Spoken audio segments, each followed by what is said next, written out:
Larson. I am a visual artist. I live in Atlanta, Georgia. I have 2 children, pretty active mom, but I'm also a practicing artist with a studio in my home. I've known from a very small age that I wanted to be an artist. In fact, I never thought about anything else. So the pathway to becoming a practicing artist later in life was one that actually just seemed to happen naturally for me. And I remember, or I have a photograph of myself, I must have been about 4 years old, old picture from the 70s. And I had this big sketch pad in front of me and a pencil. I guess my mom snapped it. And I keep that around just to remind me that this is kind of all I've ever wanted to do, and it's all I've ever known to do.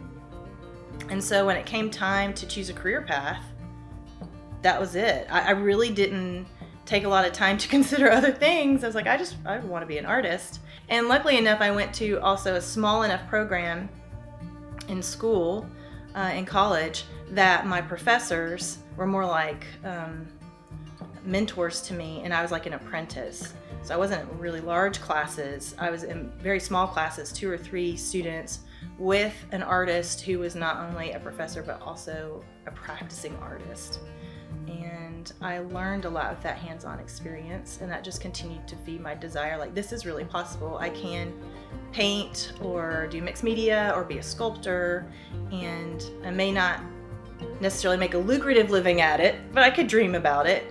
But I just knew I would be happy, and that's always been my passion, and I've been following that ever since.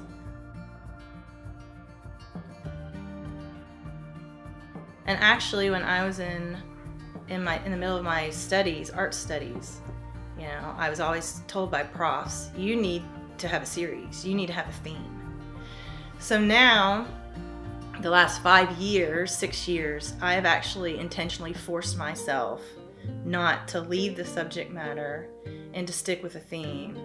And I have a series that has been created over the course of years now. Working in a series now, I'm finding it maturing me as an artist because I've made a commitment to a concept. And the creative in me wants to say, oh, if I've run out of ideas, I should just, look for the treasure elsewhere.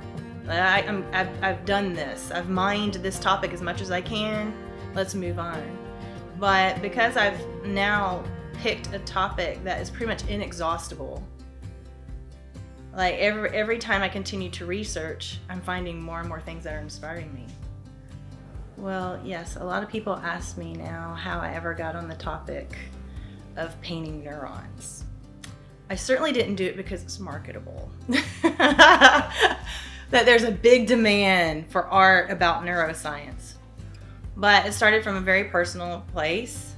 Our daughter was diagnosed with a neurological issue, with neurological damage. She has a rare genetic disorder. And of course, a lot of emotions come with that bag when you're dealt that kind of news. And in a lot of ways, I was grieving. In a lot of ways, I was wrestling with something that was very new. I didn't know what it meant. I was thrust into a medical world I didn't understand. It was like learning a new language. I had never hugely been interested in science or biology or neuroscience for that matter. And the only way I knew really how to deal with it was to start creating. But then the more I began studying, the less it was really about our daughter, and then the more it became this intrigue about how we've been made and about what our minds are capable of and the complexities and the beauty of our minds. And really, unbeknownst to me, as I was creating, I was also helping my own mind come out of a hole of depression, of negativity. But now that I look back and I see even the evolution of the pieces I was creating at that time to now, they were much more dark, full of angst. They were very honest and transparent and vulnerable. And like I said, I didn't plan on sharing them. They were just for me. And it wasn't until later I just felt I needed to start sharing them with people.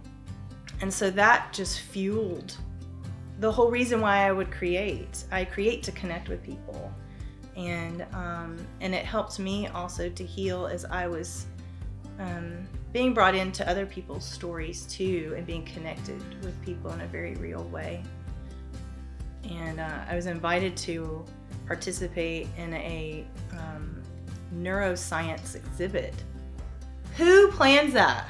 I didn't go looking for it, but it was someone in the community that heard about it at a university downtown, and they remembered my work, because you don't see a lot of artists that are painting neurons, so I guess it kind of sticks in people's minds. And they connected me with that, and then all of a sudden I was in a new room of people, because these were scientists, these were researchers, these are the people looking for cures for things. And that just even took me to a totally different platform. And that really challenged me, because I thought, okay, I'm out of my game here. Like, I don't know if I painted that neuron correctly, but they will know, right? So I thought this is an opportunity. What do I do? Do I just suddenly say, okay, I don't know what I'm painting, I give up. Let's start with a new series. I think I have exhausted this.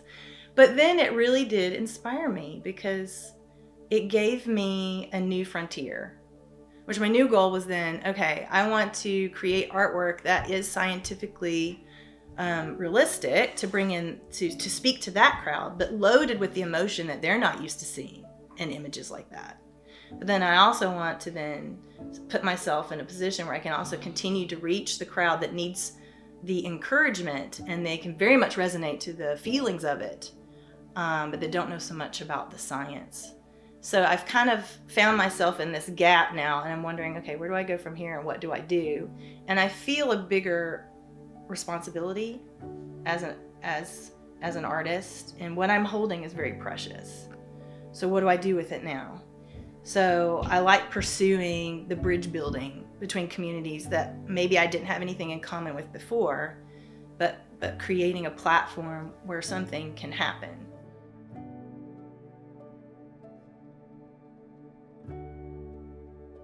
Certainly sticking to the Neuron series, I believe, has made me a more compassionate person, because it's pushed me into a realm of understanding, or trying to understand, the way our minds work, and realizing that we all struggle.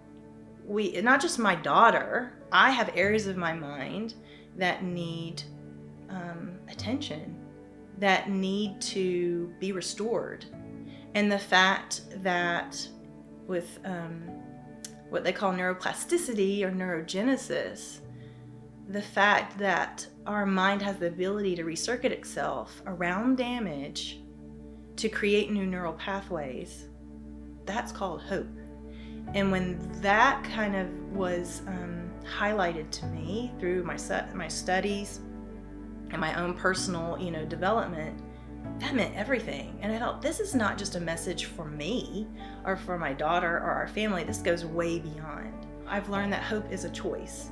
So every time I made a painting and I hang it on the wall, it's almost like a visual milestone of, this is my decision, not to despair, but to hope. And that was for me. So then when I had one exhibition where I was given the opportunity to hang all the pieces from the very first to the most current, and see the progression. I'd never seen them all in one place, and the progression of them on a wall. And it was actually someone else that came up to me, that came to the exhibit and said, do you realize I'm just looking at this wall of work, and from the beginning to the current state, there's been a change from darkness, they're very dark, to more light. You're using more white paint. You never used white paint before. I didn't notice that about myself or what I was creating. It was someone else's perspective. And so I realized there are ways that I changed in the process that I didn't even know at the time. And then, of course, as a family, I also realized, for many years I thought, well, if I go to my studio and if I paint, that's very selfish of me. because I don't really have time to do that.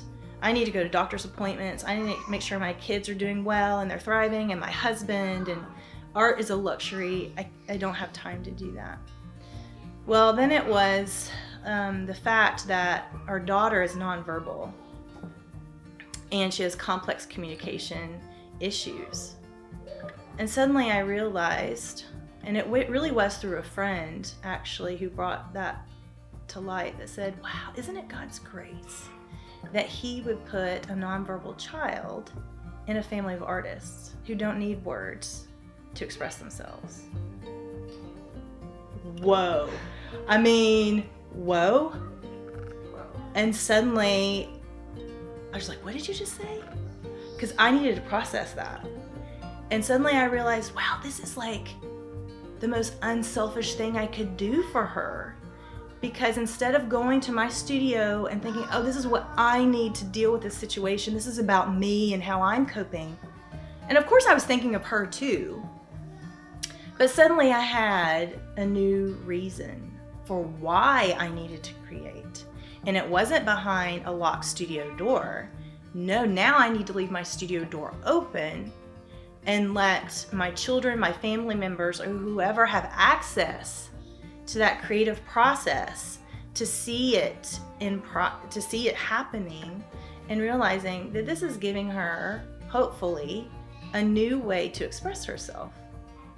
This might be exactly what she needs, and how art is actually a powerful tool for a whole population of people that don't have words to fall back onto like maybe the rest of us do. So that then also, to go back, everything goes back then to stick with it, stretch yourself, push yourself. I'm creating for more than just me. There's a bigger reason for all of this. And to say that there are times that I'm not discouraged would be a lie. I mean, there are many times I'm like, what am I doing? I'm painting neurons for years. And some paintings are being sold, but then there's a lot in our closet and there's a lot in our house, and realizing there's a time for everything. And it's just about being patient and being diligent, being faithful. I've learned a lot about being faithful. And then, some of the events that I think, oh, this is the big chance, this is a splashy event, realizing, no, actually it's more about the faithfulness in my studio and the connection with maybe that one person. I don't make art for the masses. I mean, people can look at it and say, well, this isn't for everybody. It's not. And I'm recognizing it, that it's not about the performance of it, but it's also the fact that it's probably just meant for a very small group of people, and that's okay, because hopefully it's going to mean a lot to that small group of people and make a huge difference.